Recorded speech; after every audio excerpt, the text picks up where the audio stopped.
Hi, I'm Bradley Barth, Senior Reporter with SC Media, here at the RSA Conference in San Francisco. And as always, we're going to interview some of the leading researchers and professionals in the information security space. But this year, we're going to try something a little bit different and, quite honestly, a little bit risky.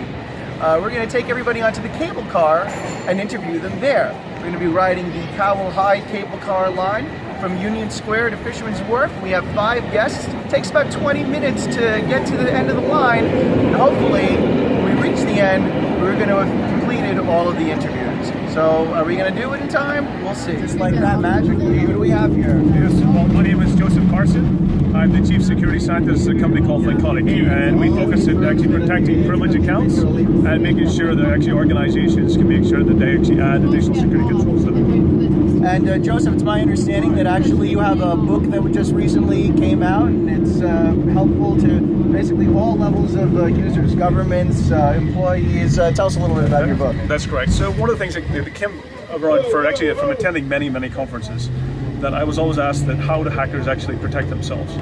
So what I ended up doing was I did a lot of actually putting together a lot of content around what hackers do to actually secure themselves, and I created into a book called Cybersecurity for Dummies that's actually really targeted for everybody in the world that actually uses computers in their workplace, and it could really come down from the CEOs down to the actual managers, security teams, right down to any employee. And the book really helps people actually understand about how to detect cyber incidents, what things to do to respond to them, and then also what they can do to protect themselves to make themselves much more secure that actually they avoid from becoming a victim in the future. You also, I understand, have some updated research that you're going to be presenting or talking about, basically the state of privileged access management, and apparently the state of it is, in a nutshell, not so good. That's correct. One of the major things that you probably hear a lot of times that compromised accounts are one of the big areas that actually organizations get compromised and breached from.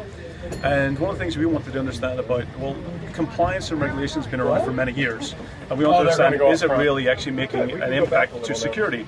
So the research we actually conducted was basically looking at compliance across many different industries, from PCI to ISO standards to around things like GDPR, NIST framework, to understand, is it really being effective at actually helping organizations be secure? What we ended up finding was that we actually looked at access controls, specifically across all of those compliances, and we found that organizations that actually have to comply, that about 70% of the organizations we actually researched and surveyed would actually fail an access control audit, which actually shows that compliance itself isn't really actually helping organizations from a security practice.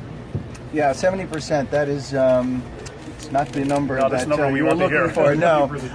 Now, obviously, us speaking here on a cable car, a pretty unusual scenario situation, but not apparently the most unusual location that you have ever conducted an interview. So why don't you tell us where the most unusual location was? This is the most interesting interview I've done in San Francisco at RSA. So that's for sure. This tops the RSA conferences from being interviewed. However, I have had more unusual interviews. I've spoken at many conferences around the world, and one specifically that I always remember was in Finland, that I actually had an interview in a sauna. And this really means that the reason why they do it is that there's nowhere to hide. So you get asked a lot of questions, and you basically have complete honesty and complete right.